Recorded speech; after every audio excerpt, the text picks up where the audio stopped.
Hello friends, मेरा नाम है निधि और आप सुन रहे हैं mister and Mrs Rathore chapter 20। एक बड़े से विला के एक रूम में एक लड़का अपनी चेयर पर बैठे हुए अपने सामने लगी तस्वीर को निहारे जा रहा था। इस वक्त वो लड़का देखने में बेहद शांत नजर आ रहा था। उसके चेहरे पर कोई भाव नहीं थे, लेकिन उसके मन में एक हलचल मची हुई थी। वो हलचल थी किसी को अपना बनाने की, किसी को पा लेने की। ये लड़का कोई और नहीं बल्कि करण था, और वो जिस तस्वीर को निहार रहा था वो किसी और की नहीं बल्कि अर्पिता की ही तस्वीर थी। उसने अपने हाथ में पकड़े स्कॉच के ग्लास में से एक घूंट अपने गले से नीचे उतारा और अर्पिता की तस्वीर की तरफ देखकर बोला, अर्पिता, काश मैं तुमसे अपने प्यार का इजहार कर देता। काश मैं तुमसे अपनी फीलिंग बताने में देरी ना करता, तो आज तुम मेरे पास होती। पर जैसा कि कहते हैं ना, देर आए दुरुस्त आए। अब मैं आ गया हूं और मैं अब किसी भी तरह से तुम्हें खुद से दूर नहीं जाने दूंगा। अब की बार मैं तुम्हें अपने साथ अमेरिका लेकर जाऊंगा। करण अपने रूम में बैठे अर्पिता के बारे में ही सोच रहा था। वहीं दूसरी तरफ अर्पिता यश के बारे में सोच सोच कर गहरी नींद में जा चुकी थी। अगली सुबह जब वो उठी तो इस वक्त 5 बज रहे थे। वो अपने रूम से फ्रेश होकर नीचे हॉल में आ गई तो सुनीता जी ने उसे ऑरेंज जूस का ग्लास पकड़ा दिया। ये देख अर्पिता की आंखों में आंसू आ गए और वो अपनी मम्मा के गले से लग गई। इस पर सुनीता जी अर्पिता से बोली, अरे क्या हुआ, तू ठीक है ना अर्पी? अर्पिता ने अपने चेहरे पर मुस्कान लाते हुए बोला, हाँ मम्मा, मैं ठीक हूँ। मैं बस ये सोच रही हूँ कि सिर्फ आपको पता है कि मुझे मॉर्निंग में ऑरेंज जूस चाहिए होता है। इतने दिनों में तो मैं जैसे खुद को भूल ही गई थी कि मैं पहले कैसे रहती थी। सुनीता जी ने अर्पिता के सिर पर अपना हाथ फेरते हुए बोला, बेटा, माँ को अपने बच्चे की हर खुशी और दुख का पता होता है। तू मुझे बस ये बता कि यश और उसका परिवार कैसा है, वहां सब ठीक है ना? दरअसल सुनीता जी खुद से अर्पिता से यश के बारे में कोई बात नहीं करना चाहती थी। वो बस अर्पिता के मुंह से सब सुनना चाहती थी। लेकिन अर्पिता इस वक्त अपने परिवार को किसी भी परेशानी में नहीं डालना चाहती थी। उसने सोचा था कि पहले वो इस मैसेज वाले इंसान से बात करेगी कि आखिर वो है कौन और उसकी बातें कितनी सच है और कितनी झूठ। इसलिए अर्पिता ने अपनी मम्मा को एक प्यारी सी स्माइल देते हुए कहा, हाँ मम्मा, मैं ठीक हूँ। यश का परिवार बहुत अच्छा है। मासा मेरा बहुत ध्यान रखती हैं और काकी सा भी, आंचल, सब बहुत अच्छे हैं। और यश भी मुझसे बहुत प्यार करते हैं। मैं तो यश के साथ उनके बंगलों में ही रह रही हूँ। आप फिक्र मत करो, सब बहुत अच्छा है।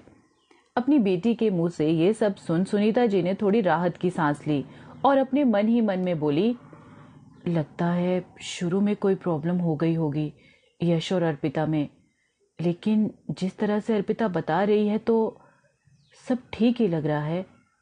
चलो अच्छा है।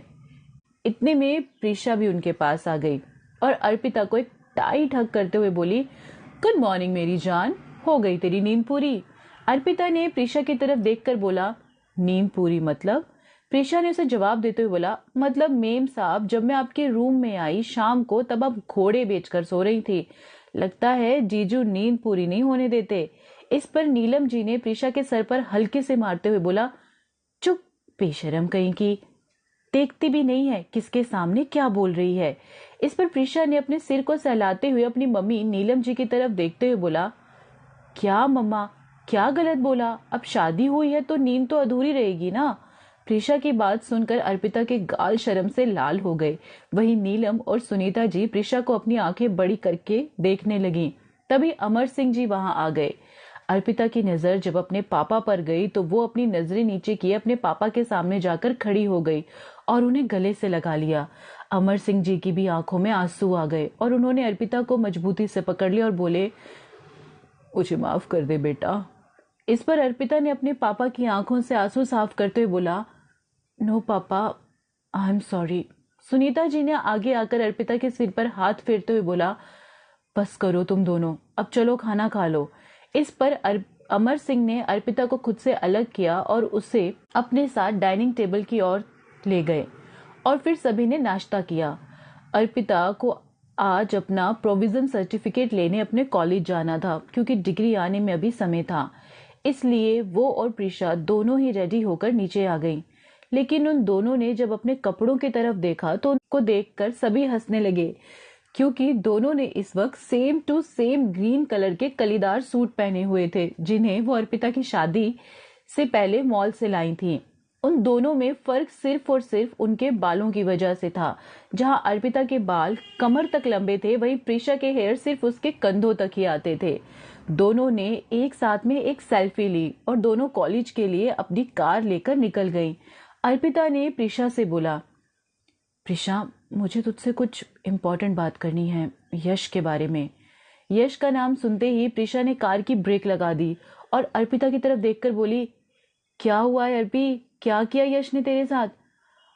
अगर उसने कोई उल्टी सीधी हरकत की होगी ना, तो मैं उसे छोड़ने वाली नहीं हूं। अर्पिता ने प्रीशा की तरफ देखा और उसे शांत करते हुए बोली, शांत हो जा मेरी दुर्गा, दरअसल मुझे किसी ने ये मैसेज भेजा है। और प्रीशा को अपने फोन पर आए मैसेज को दिखाने लगी। प्रीशा ने जैसे ही वो मैसेज पढ़ा, उसकी आंखें हैरानी से बड़ी हो गई। उसने उस मैसेज पर रिप्लाई करते हुए लिखा, अगर इतना ही तुम जानते या जानती हो यश के बारे में तो सामने आकर बात करो। अभी 2 बजे किंग रेस्टोरेंट में आकर मिलो मुझसे। अर्पिता ने देखा कि प्रीशा मैसेज टाइप कर रही है, तो वो उसे रोकते हुए बोली, ये क्या कर रही है प्रीशा? इस पर प्रीशा ने अर्पिता का हाथ पकड़ते हुए बोला, सच का पता लगा रही हूँ। देख, मैंने इसे 2 बजे रेस्टोरेंट बुलाया है। अगर ये जो कोई भी है और सच बोल रहा है तो ये मिलने जरूर आएगा, और ये अगर झूठ बोल रहा है या बोल रही है तो फिर ये अपनी शक्ल भी नहीं दिखाएगा। अर्पिता ने भी प्रीशा की बात पर अपना सिर हाँ में हिला दिया और फिर दोनों कॉलेज के लिए निकल गई। आखिर क्या इरादे हैं करण के, और क्या सच में मयूरी ही कर रही है अर्पिता को message? Thank you so much friends for your lovely comments, and thank you so much for your support, and thank you for listening.